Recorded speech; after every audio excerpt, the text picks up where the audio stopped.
आपल्याला जिथे 1-1.5 तास लागतो त्या ठिकाणी ती लोक अर्ध्या तासामध्ये गडावर पोहोचतात. हा केवढा मोठा फेरा आपल्याला मारायचा आहे त्याचा अंदाज तुम्हाला इथे येईल. पहिल्यांदाच आपण दगडी छप्पर बघतोय की जे कोरलेल्या अवस्थेत वाटतंय. अष्टकोनी बुरुजाचं बांधकाम महाराजांच्या गडावर फार कमी पाहायला मिळतं. त्यापैकी एक हा कोकण दरवाजाचा बुरुज. पिठलं भाकर आणि ठेचा मागवला होता. फार अप्रतिम होता आणि छान पोट भरेल इतका होता.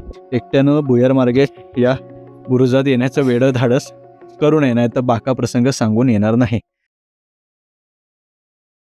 नमस्कार मंडळी, रोड विथ राणे या यूट्यूब चॅनलवर तुमच्या सगळ्यांचं स्वागत आहे. आपण आहोत प्रचंडगडावर. आज आहे दिवस दुसरा. मेंगाई देवीचं मंदिर तिथं मागे दिसत असेल, त्या ठिकाणी आपला कालचा मुक्काम होता. आपलाच नाही, आपल्यासोबत अजून 6-7 ग्रुप होते. जवळपास 30-35 लोक आम्ही आतमध्ये अगदी दाटीवाटीनं सुटलेलो होतो. झोप काही झाली नाही, कारण या ठिकाणी ब्रह्मपिशाच्याची एक स्टोरी आहे जी खूप सांगितली जाते.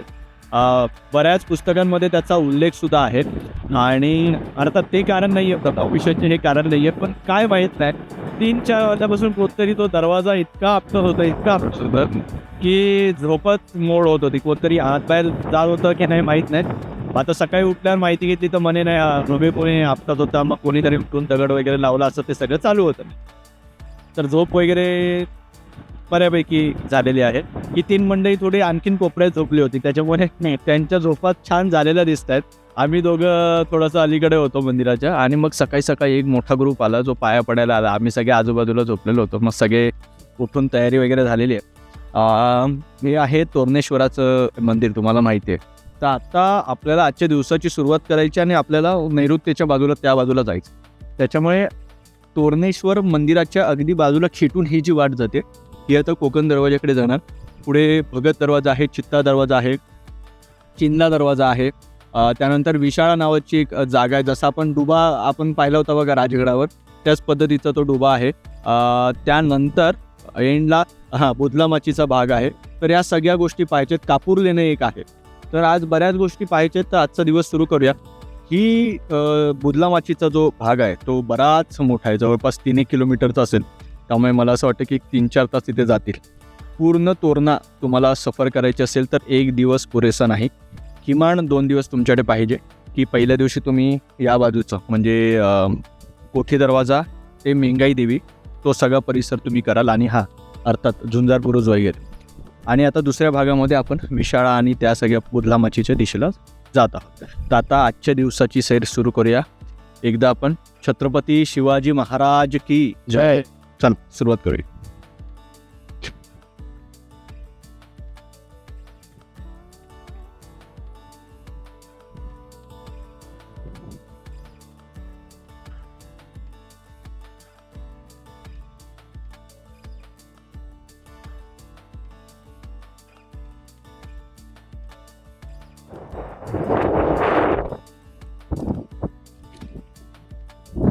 या गुहाटाका, आपण जे गुहाटाका ते खाली पाहिलं, बरोबर आहे. आता इथून पुन्हा वर आल्यानंतर कडेकडेने जात असताना आपल्या उजव्या हाताच्या टेकडीवरचा भागावर काही अंतरावर आपल्याला 2 वाड्यांपैकी दक्षिणेकडील जो वाडा आहे तो सरनाईकांचा आणि पुढचा जो वाडा आहे तो सर्वपतांचा. ठीक आहे, तो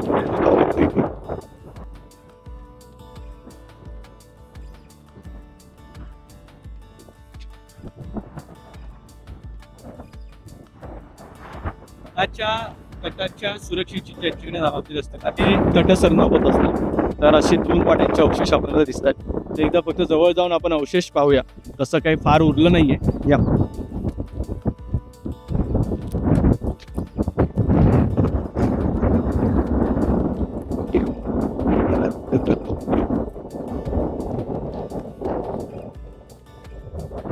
मला वाटतं तो प्रवेशाचा भाग असू शकतो, वरची बाजू.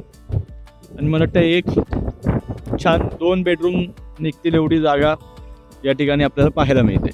ठीक आहे, पुढे आता सरनाईकांचं नाही, हा सरनाईकांचं, पुढे सर्वपतांचं होतं.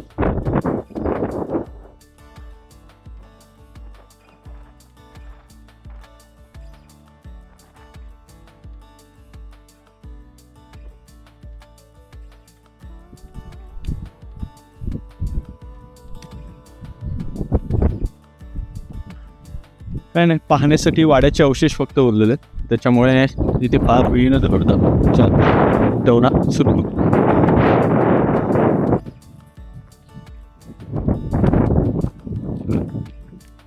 समोर आपल्याला कोकण दरवाजा दिसायला सुरुवात झाली आहे, पण थोडीशी वाट वाकडी करूयात कारण एकदम बांधलेलं टाक आहे ते पाहूया आणि मग पुढे जाऊया.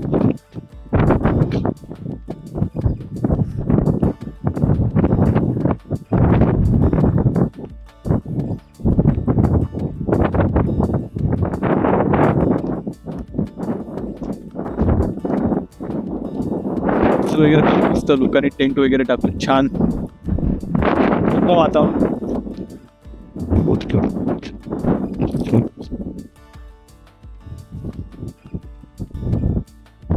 मला वाटतं जिवंत झरा असावा या टाक्याला, कारण पाणी एवढं भरलंय त्या ते जिवंत टाकायचं बाजूला दिसतंय.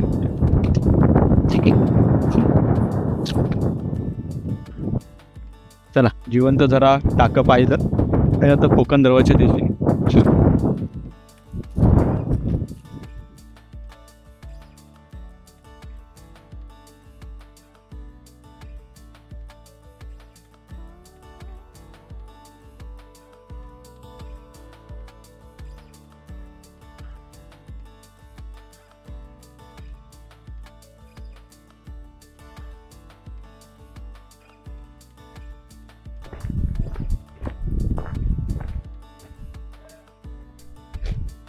इकडे पहिल्यांदाच आपण दगडी छप्पर बघतोय की जे कोरलेल्या अवस्थेत वाटतंय, कारण हा जर दगड तुम्ही पाहाल या जवळ आहे, हा बघा, हा छिन्नी हातोड्याने याला मारून कोरलेला वाटतोय आणि इथे कदाचित लाकडी उणका असावा याला टेकू देण्यासाठी. आणि हे छप्पर इथपर्यंत, आता याच्या पुढचं छप्पर कोसळलेलं दिसतंय, म्हणजे साधारण दुमजली वास्तू असण्याची शक्यताही नाकारता येत नाही. आपण एक काम करू, आपण जरा वरतून पण एक रपेट मारू आणि मग हे बघा, आपल्याला इथून आता कोकण दरवाज्यातून बाहेर पडायचं आहे बुधला माचीच्या दिशेने. ठीक आहे, मला वाटतं ही सुद्धा गोमुखी पद्धत आहे, आज जाऊन पाहूयाच आपण. तत्पूर्वी चला या सगळेच तुम्ही प्लीज.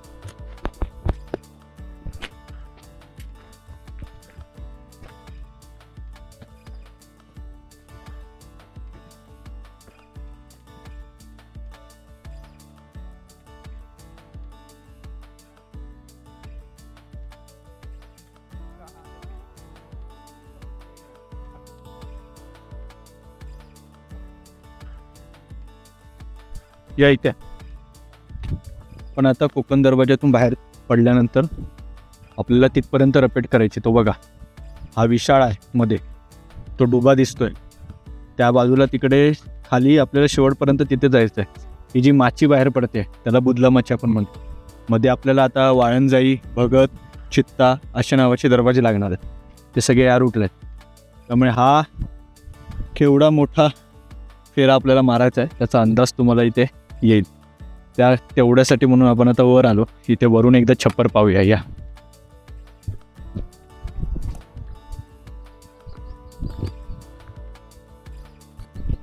आता याचा भक्कमपणा किती माहीत नाही, त्यामुळे खाली उतरण्याचा शहाणपणा आपण करायचा नाही. एकदा वरून फक्त कोकण दरवाजाची काही क्षणचित्र पाहू आणि खाली जाऊ.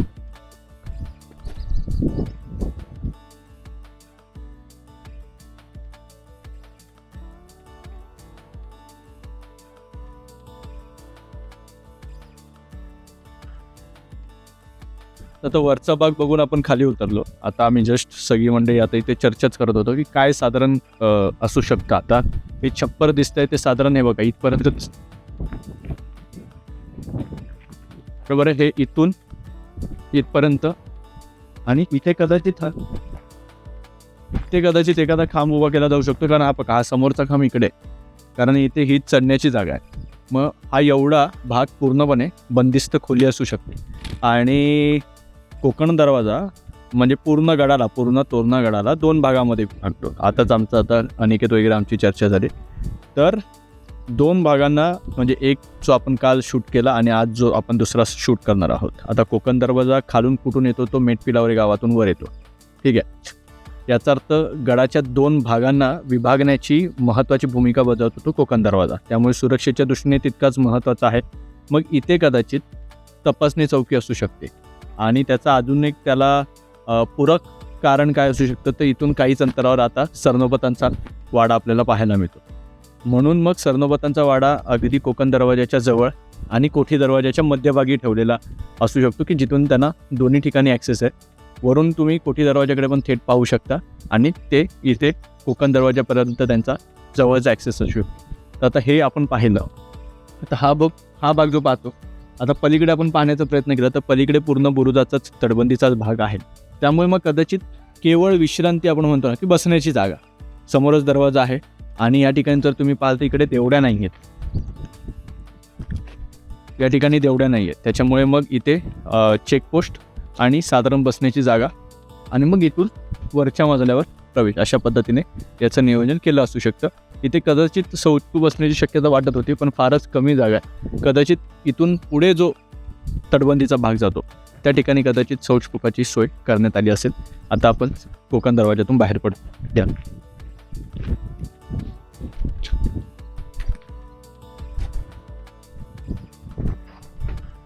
हे बघ, काल आपण जे म्हटले खेळे ठोकलेले असतात ते आपल्याला पाहायला मिळतात.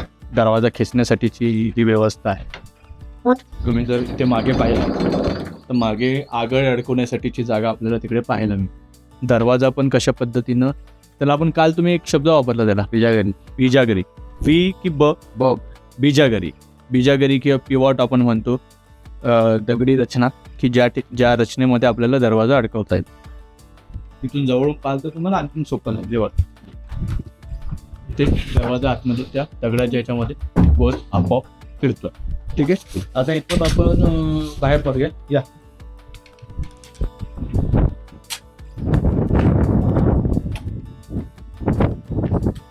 त्या बाजूच्या ते पलीकडच्या बाजूच्या शत्रूसाठी या बुरुजाची रचना ही गोमुखी म्हणून आपल्याला पाहावी. या ठिकाणी आता शेंदूर फासलेला हा दगड आहे, पण ही देवता नेमकी कुठली आहे त्याबद्दलची कुठलीही खात्रीलायक माहिती आपल्याकडे नाही. त्यामुळे पण छान त्याला देवळी तयार करण्यात आलेली आहे. अगेन तुम्हाला माहिती आहे ना, देवडी आणि देवळी या दोन्ही वेगवेगळ्या संज्ञा आहेत.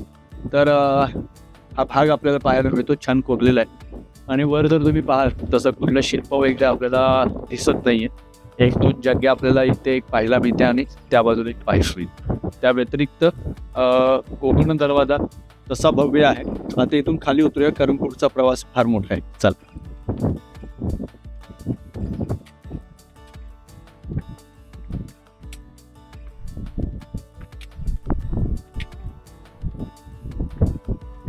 या इकडे तेव्हा गद्या आम्ही जस्ट लष्करीत काल त्यांना विचारलं की साधारण किती वेळ लागतो तुम्हाला पेठ पिलावरे गावातून यायला, तर त्यांनी किती वेळ सांगितलं असेल. आम्हाला ट्रेकला साधारण आपल्याला जनरली जर मेठ पिलावरे गावातून आलो तर 1.25 ते 1.5 तास लागतो. त्यांनी आम्हाला सांगितलं की नाही आम्ही आपलं येतो एक अर्धा तासात वगैरे येतो. ते इतकं कॅज्युअल होतं त्यांचा अर्धा तास. परत ते सगळं सामान घेऊन म्हणजे महाराजांनी सुद्धा त्या घेऱ्यातलीच माणसं गडावर का ठेवली, कारण त्यांना तिकडच्या वाटा माहीत आहेत, त्यांना तिकडची खास खळगे माहीत आहेत, चोर वाटा माहीत आहेत, एखादी दडपून राहिलेली किंवा लपलेली वाटते सगळ्यांना माहिती आहे. तर हे याचं मूर्तिमंत उदाहरण हे आजचे ग्रामस्थ आहेत की त्यावरून अंदाज येतो की आपल्याला जिथे 1-1.5 तास लागतो त्या ठिकाणी ती लोक अर्ध्या तासामध्ये गडावर पोहोचतात. आता एक खाली उतरूयाचा प्रवास घेऊयात. चल, तिथून खाली ही वाट आता पेठ पिलावरी गावात जाते, तर आपण तिकडून आता पिल्ल्यातून आता पेठ पिलावरातून फार लोक काय आहेत तर मेठ पिलावऱ्यामध्ये ॲक्सेस फार कमी आहे वाहनांचा, म्हणजे वेल्ल्यापर्यंत थेट एसटी वगैरे ते स्वारगेट वर. मेठ पिलावरी गावात तेवढा पब्लिक ट्रान्सपोर्टचा हे नाही आहे, त्यामुळे तिथून फार कमी पब्लिक येतं, तर जास्तीत जास्त माणसं ही वेल्ल्यातून येतात. चला,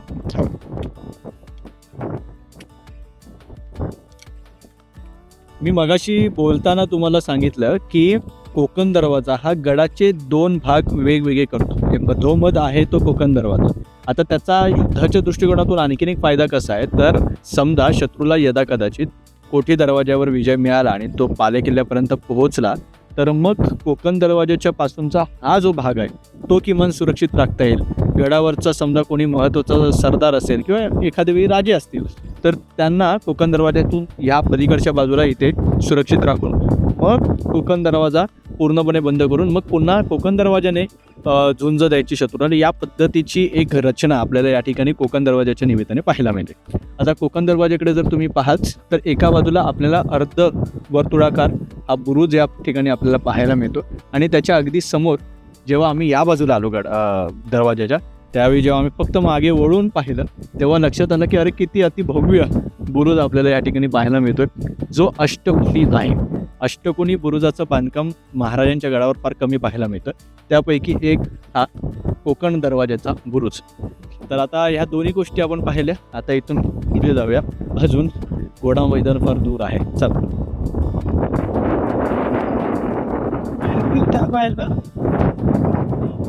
मी बघाशी तो एक्सपिरियन्स सांगत होतो ना की अर्ध्या तासात मेट पिलावऱ्यातून वर येतो. ते काका इथे सापडले. थांबा या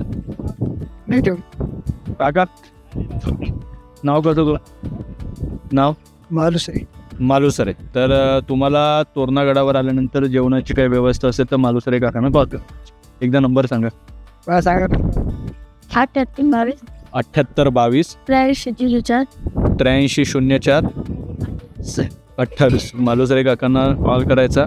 कुठेही असू द्या कुठल्याही बाजूने असू द्या तुम्हाला देवळापर्यंत जेवण आणून देण्याची जबाबदारी मालुसरे काकाची. बरोबर आहे. चला काही असेल तर कॉल.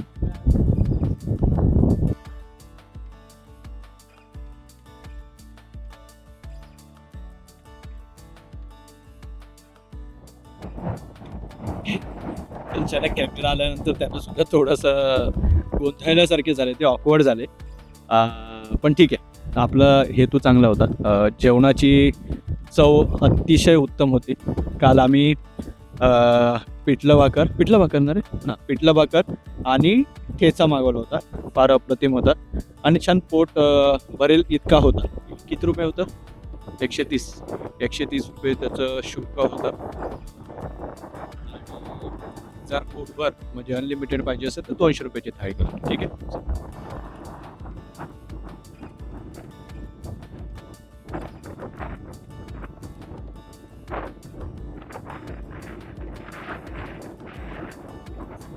पण आज बरोबर 8 वाजता सकाळी सुरुवात केलेली आहे. म्हणजे काल आपल्याला खालूनच सुरुवात करायला 10 वाजले होते. बरोबर झाडं बांधले होते म्हणजे 9:30-10 म्हणजे आपण जवळपास 2 तास हा फायदा होतो गडावरून सुरुवात केल्यानंतर. ही जर संधी अशी रायगडला मिळाली असती ना की वरूनच जर सुरुवात करायला मिळाली असती तर आपण खूप अजून उत्तम पद्धतीनं रायगड शूट करू शकलो असतो. रायगडला अडचण काय झाली की नेहमी खाली जावं लागायचं आणि मग पुन्हा वर. तो जो वेळ होता जो प्राईम असतो सकाळी फार ऊन लागत नाही त्यावेळी जी मजा असते शूट करण्यात ती वेगळीच असते. आता इतका गार वारा आणि एक हलका कोवळं ऊन लागतंय. कमाल वेगळा अनुभव आहे.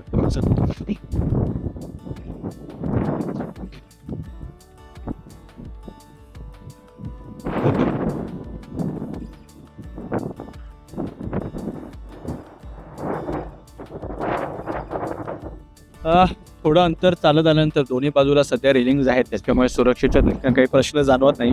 पण आता एक नजर अशी मारली तर आता समोर हा बघा इथे चिनला दरवाजा आहे. चिनून जो अगदी पुजाच्या आत चिनून जो तयार केला आहे तो चिनला दरवाजा इकडे आहे. तो पार आणि उतरल्यानंतर आपल्याला हत्तीमाळ जो आपण राजगडावर सुद्धा पाहिला होता हत्ती प्रस्तर पाहिलं होतं त्याच पद्धतीचा हत्तीमाळ आपल्याला तोरण्यावर पाहायला मिळतो. आता ज्या पद्धतीनं राजगडावर डोबा पाहिला होता तो विशाळ तो बघा तिकडे पलीकडे तो डोबा दिसतो तो विशाळ. इकडे दिसतोय तो हा भुतला सुटका तिथं आपल्याला दिसतो. आता इथून खाली पूर्ण उतरणार तर वाळंदे दरवाजा भगत दरवाजा चित्ता दरवाजा असे वेगवेगळे दरवाजे आपल्याला लागणार आहेत. तर आता फार वेळ न दवडता आपण खाली उतरायला सुरुवात करतो.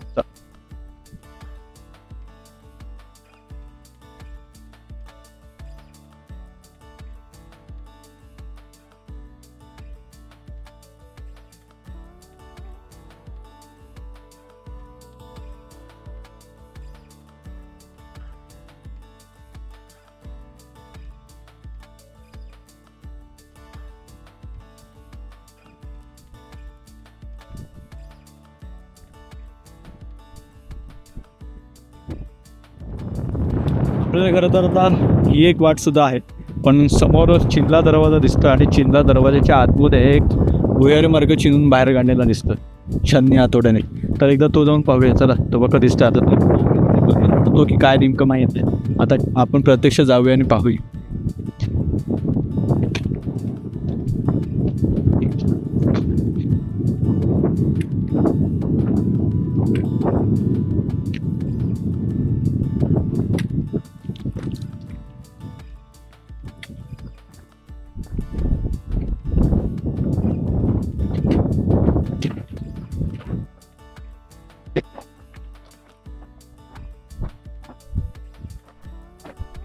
हे जर बांधकाम तुम्ही पाहिलं तर कदाचित हे वरून बंद होतं असं वाटतं. हे बघा याचा जो कर्व आहे तो बघा. हा कर्व प्रत्येक दगडाला दिला आहे. हा बघा हे कदाचित वरून हे मध्य दगड पडलेले दिसतात. चला हा सगळा भाग चिनून काढलेला दिसतो अगदी इथपर्यंत. या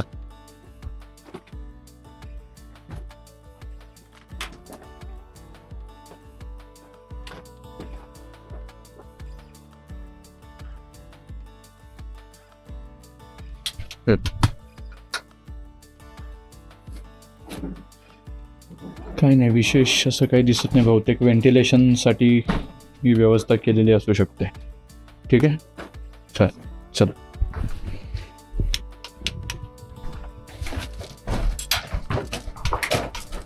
डोकं सांभाळा. उंची कमी नव्हतं.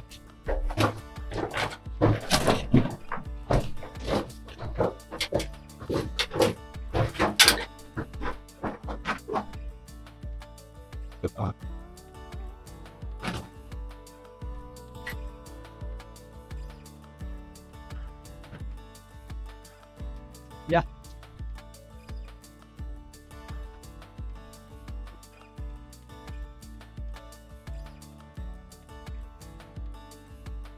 या बुरुजाच्या पलीकडे कदाचित हत्तीमाळ दिसण्याची शक्यता आहे. ही सगळी मंडळी येत आहेत या क्लिक करून आतमध्ये.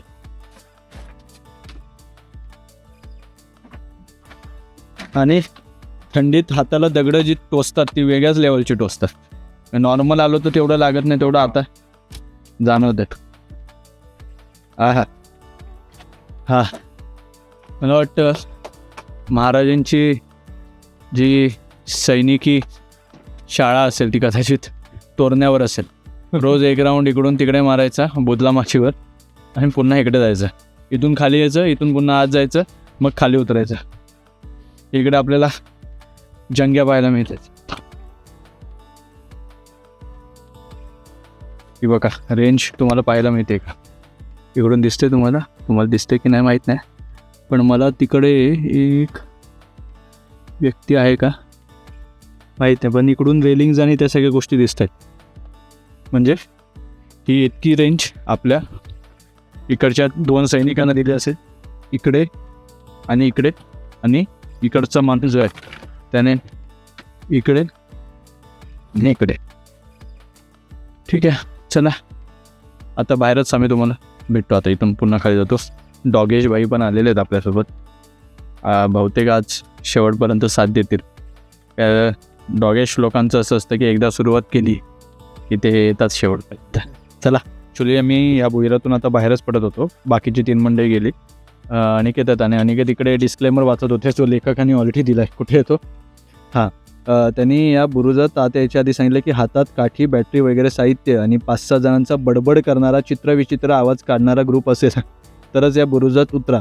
एकट्यानं भुयार मार्गे या बुरुजात येण्याचं वेडं धाडस करू नये, नाही तर बाका प्रसंग सांगून येणार नाही. आता बाका प्रसंग आला नाही. आम्ही सुद्धा 4-5 लोक होतो. फक्त आम्ही आवाज वगैरे काही चित्रविचित्र करत नाही आलो. पण डिस्क्लेमर लेखकाने आधीच दिलं आहे की बाबा सांभाळून काय ते या. ठीक आहे तर आता हत्तीमाळाच्या दिशेने बाहेर पडूया आपण. चला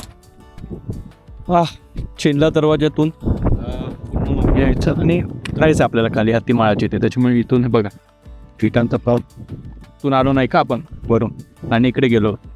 ठीक आहे आता पुन्हा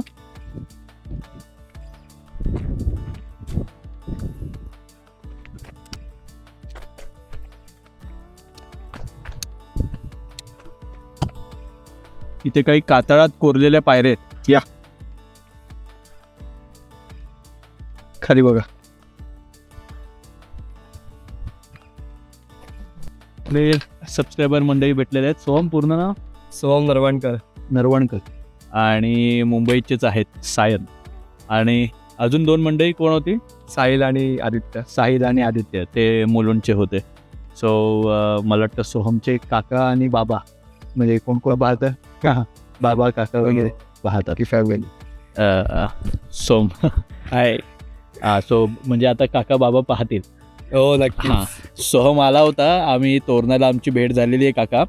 आणि आता मुंबईला निघायचं म्हणून तो पुढे आता इथून परतीचा मार्ग चिन्ना दरवाजातून पुढे निघतो आणि आता आम्ही पुढे चाललो आहे. तर भेटू आपण पुन्हा ब्लॉगमध्येच भेटूया. चला. हां ठीक आहे.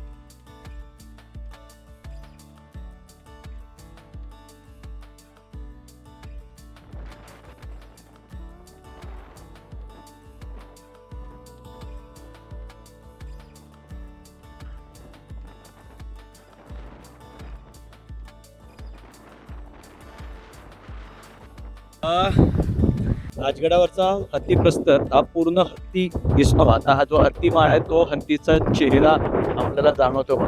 कसा कपाळ असं राऊंडेड आहे आणि ती सोंड अशी दिसते बघ. सो हा हत्तीचा माळ थोडा पुढे तेवढ्यासाठी आलो की लांबून तो चालत. आता इथे पारेकरांची छोटीशी चौकी आहे नाही का बघ.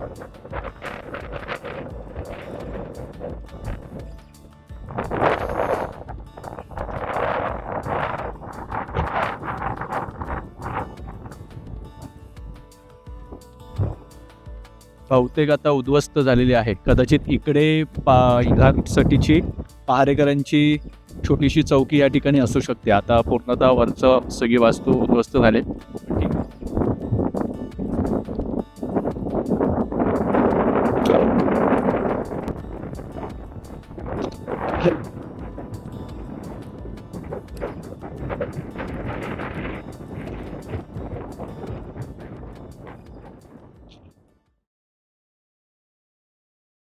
गाफील न राहण्याचं ठिकाण आहे. उगाच मजेमध्ये मध्ये आपण नॉर्मल चालत येतो, एक पाय जरी डावा गेला खाली की कार्यक्रम. अशीच साधारण 1 किंवा 2 माणसं जाऊ शकतील अशी ती घोडखिंड होती, जी नंतर पावनखिंड झाली. जेवढी सावकाश पावलं टाकतील तेवढं टाकायचं आणि पुढे यायचं. म्हणजे जे डोळे गरगरणं वगैरे म्हणतात ना, तो प्रकार काय होतो नेमका तो आता असं थोडा चालवतो ना. कारण हा एकमेव रॉक पॅच आहे जो थोडा टफ वाटतोय. पण जितकं ते जवळ वाटतंय तितकं ते जवळ नसणार आहे. त्यामुळे आता इथून परतीचा मार्ग आम्ही पकडतो.